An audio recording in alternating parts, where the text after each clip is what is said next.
Bonna family, happy Saturday night. Mike Lindsley back with you for an ML Sports Take. It's all brought to you by Stumbling Monkey Brewing Company and Camillus Golf Club. Can we keep doing these? Yeah, I know the inferior opponent and all the rest, but I mean, this game was a complete and utter joke. I mean, St. Bonnie won by 33 points. And, had a really good friend of mine who was at the RC today, who was also my financial advisor, Mr. Brian Comboy, and he was texting me back and forth. Today, for some reason, was the first day I found out that he went to Siena, sent me a funny Siena sweatshirt, like, sorry. And I said, all right, we can still be friends type of a thing, and in joking fashion. But his wife's father is best friends with Jimmy Saddle. And so there's just a connection everywhere with Bonaventure and frankly, really with Siena as well. But this was a game that, was really over right from the get-go. I mean, the beginning part was kind of a back and forth, and you were kind of waiting for Bonaventure to just basically make shots. I mean, the execution,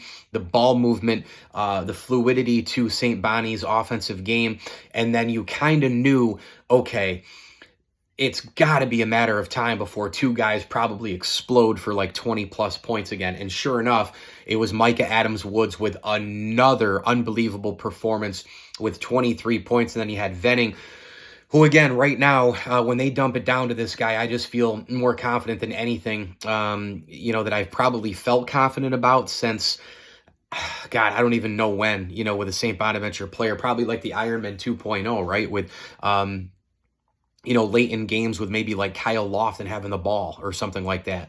That's kind of where we're at. I mean, this guy's on fire right now. The footwork, the finesse, the IQ, when to kick it back out, drawing double teams, the rebounding was unbelievable by the former Jan today. I mean, Asemvis had 12 rebounds, and I feel like that's going to kind of be how the season goes, right? We're going to have a couple of guys get 4 here, 4 there, like Evans and Venning, and then somebody explodes for 12, or it's going to be 7, 7, and 7, and then a couple here, a couple there, off the bench. Flowers, again, tremendous off the bench with 20 points. And really, Bonaventure in another shooting clinic today against Siena. I mean, they shoot 24 threes. They're not a three-point shooting team. And the friendly rims and nets of the RC, 10 of them go down. And then they, of course, shot over 55% from the floor. They got to the free throw line plenty and shot 75% there, going 15 of 20. Was really, really happy with the turnover ratio, 14 for Siena, but just 6 for St. Bonnie. They really took care of the basketball. And, if you're looking for kind of a key stretch in this game, that first half, it was 13-11, 16-14, 10 minutes to go. You're kind of waiting. 26-19 is still only like a 7-point game. And then all of a sudden things started to open up a little bit, right? Like 31-21, and Siena just kept going down and missing and everything. And Adams-Woods' three-pointer, I thought, really was the big opener to go 34-21. And from there, that was it. I mean, Siena just could not keep up. Bonaventure, let's see, it was 23. Then they had 20. It was 39-25 after that 3 by Daryl Banks III. And then Siena only scored 1 point the rest of the way. Let me repeat that. It was 39-25 with 3:09 to go. And the next free throw, the next point for Siena was literally it, that was it for the whole half. I was thinking 26 points for some reason. That was it. I mean, they didn't score again. Let's go back up to... There were so many misses in the game, 39-25, 20. Okay, so the last basket, there was that made dunk is what it was. It was the Gribben made dunk with about 3.5 to go.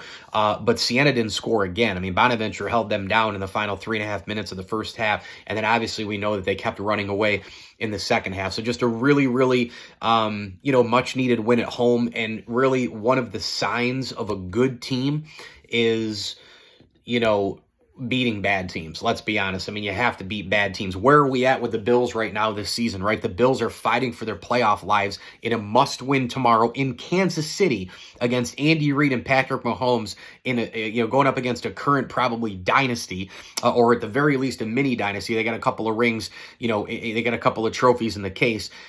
That's the situation because you lost to the Jets, the Patriots, left 12 men on the field against the Denver Broncos, right? I mean, that's where we're at with the Bills. I mean, even the Eagles game, the Bills were the better team, and they should have won that game, and McDermott's coaching cost them yet again. But you kind of look at it and go, okay, well, it's at Philly. Like if you went into the year and said, well, for whatever reason, if they lose to Philly, like it's at Philly. You can't have Zach Wilson and Mac Jones drive down the field on you and then have the game win against the Broncos with 12 men on the field. You win those 3 games. Buffalo Bills right now are 9-3, and they're the top seed in the AFC. That's really right now the gist of where we are with this season. They have lost to garbage football teams. Denver, probably an average team now. They're not as much garbage, but it doesn't matter if it was the Eagles or the 49ers or the Broncos or the Patriots or somebody else. The bottom line is you had the game won no matter who's on the other side. You basically made a Pop Warner error in coaching if you're Sean McDermott. So completely inexcusable with that. But look at the Bonnies now here, right? Like that, the Canisius loss, you look back, but overall, the Bonnies have beaten bad teams. And, they obviously got killed by Auburn. Now we're going to see what happens going into Florida Atlantic next Saturday. The team has the full week off to prepare. I hope that they give it their all. That's going to be a heck of a battle, 4 o'clock on ESPNU next weekend. St. Bonaventure wins over Siena today in Olean, 7-2 on the season. ML Sports Take brought to you by Welch & Company Jewelers, Stumbling Monkey Brewing Company, and Camillus Golf Club. As I always tell you, well, before I tell you to enjoy the games, please like this video, subscribe to my channel, and as I always tell you, enjoy the games.